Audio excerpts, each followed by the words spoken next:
गिबियावनो साबायखर बावदों नोंथांमोनखौ दिनै ससियेल कालचारेल मोनसे फसंथान आर'हान आर्टिस्ट गिल्ड गुवाहाटी जाय फसंथाना 2000आवहाय इस्टाब्लिश जादोंमोन आरो बिथांमोना समाजनि विभिन्न बिथिङाव खामानि मावनाय सुबुंफोरखौ जोथोन लानानै बासिनानै नैबे आर'हान आर्टिस्ट गिल्डनिफ्राय बिथांमोना बोसोरे बान्था होबोदों जाय बिथांमोना विभिन्न बिथिङाव खामानि मावबोदों आरो बे हिसाबैनो दिनै 2023 मायथाइयाव आंखौबो बे आर'हान आर्टिस्ट गिल्डआ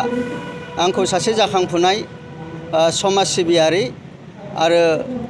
सुबुं अनसायग्रा बेबायदि मोनसे आयदायावहाय बिथांमोना सायख'नानै दिनै बे बान्थाखौ आंनो होदों आं बिनि थाखाय जोबोद गोजोननाय मोनदों बेखायनो बे आर'हान आर्टिस्ट गिल्डनि आफादगिरि दिलीप नाथजों लोगोसे साफ्रोमबो बे संस्थानि बे अनुस्थाननि बिबानगिरि गासैखौबो आङो साबायखर बावदों आरो बिथांमोना जे बेबायदि गेदेर मोनसे हाबाफारि बिथांमोना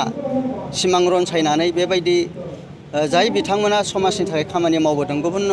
विभिन्न बिथिङाव बिथांमोनखौ जे बेबायदि थुलुंगा होदों बिनि थाखाय आं बिथांमोनखौ साबायखर बावदों आरो बिथांमोना निश्चय आनान गसाइनिफ्राय साबायखर मोनगोन बेखौ आं मिजिंथिदों आरो आं दिनै बांसिन गोजोन बावनाय मोनदों मोनसे समनि आसाम साहित्य सभानि आफादगिरि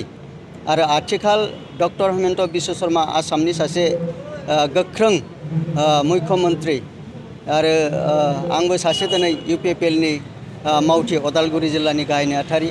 आरो आथिखालाव UPPL आरो BJPजों एलाइन दङ हिसाबै आरो दिनै डक्टर हेमन्त बिश्व शर्मा बिथांनि बिमानि आखाइनिफ्राय बे बान्थाखौ आजावनो मोननानै आं जोबोद गोजोननाय मोनदों आरो आङो बे आर'हान आर्टिस्ट गिल्डखौ साबायखर बावदों बेबायदिनो फैबाय थानाय समफोरावहाय समाजनि गुबुन गुबुन बिथिङाव खामानि मावनाय मानसि बा सुबुं बिथांमोनखौ बासिनानै बिथांमोना मदद होलांबाय थानो हाथों बेखौनो आङो